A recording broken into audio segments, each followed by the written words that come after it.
Hello, I'm Dr. Jackson Crawford. I'm an Old Norse specialist teaching at the University of Colorado Boulder, previously at UC Berkeley and UCLA.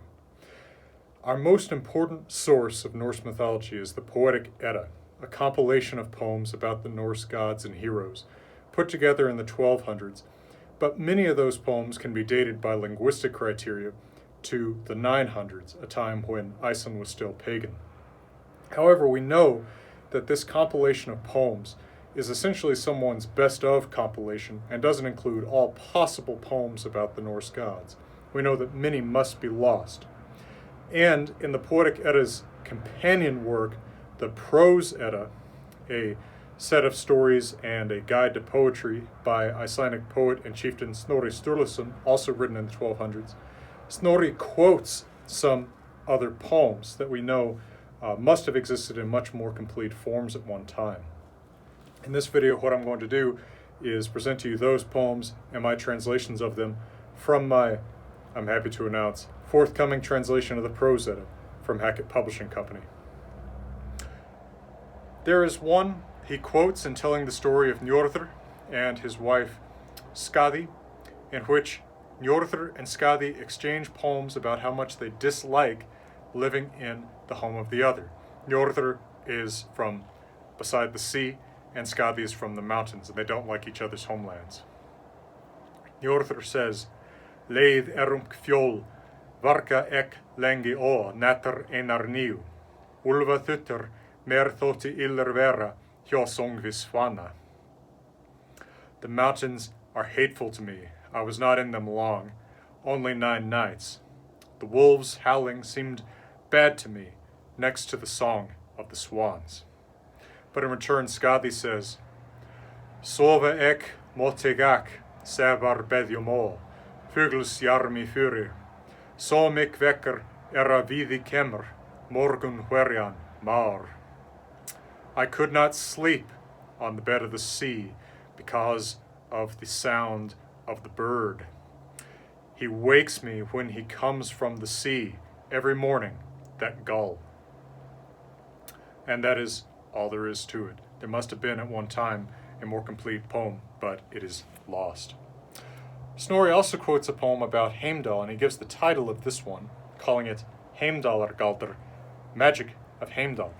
He only quotes a single couplet of a stanza, in which Heimdallr himself says, Niu emek mødra mogur, niu emek systra sonar, meaning, I am the son of 9 mothers, I am the son of 9 sisters.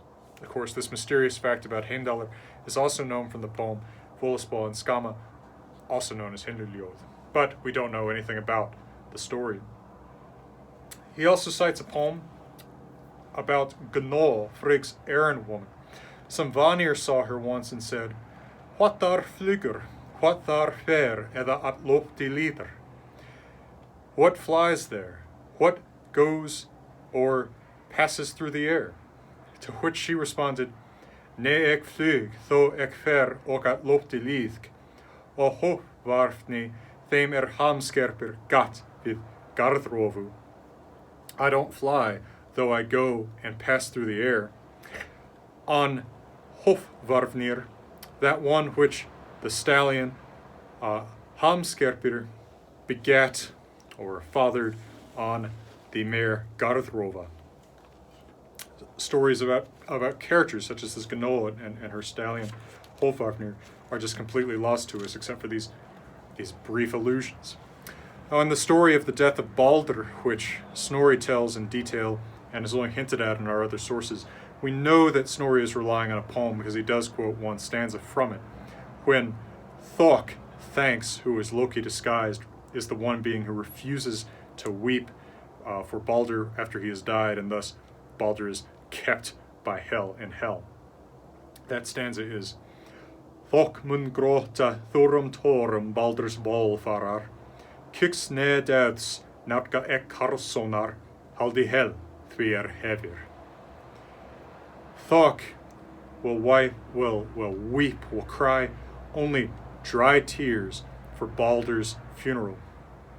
I never enjoyed that son of Odin, alive nor dead. Let hell hold what she's got. We also have hints about the underlying poem that Snorri is basing this tale on, based on the fact that sometimes the prose in which he tells this story has poetic characteristics such as alliteration. For example, Vex vidar tenungur ein fyrir vestan Valhall.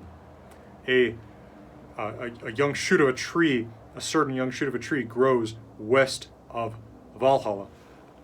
This would actually make a good poetic line in Old Norse Eddic poetry, but it's cited as prose. So again, we're sure that there was a poem here, but it's missing. Thankfully, Snorri did write down what he knew in the Prose Edda. I'm looking forward to my translation being available, probably in 2021. And my translation of the Poetic Edda is, of course, already available, and I hope you'll check that out if you haven't already. From a cave in an undisclosed location in central Colorado, I'm wishing you all the best.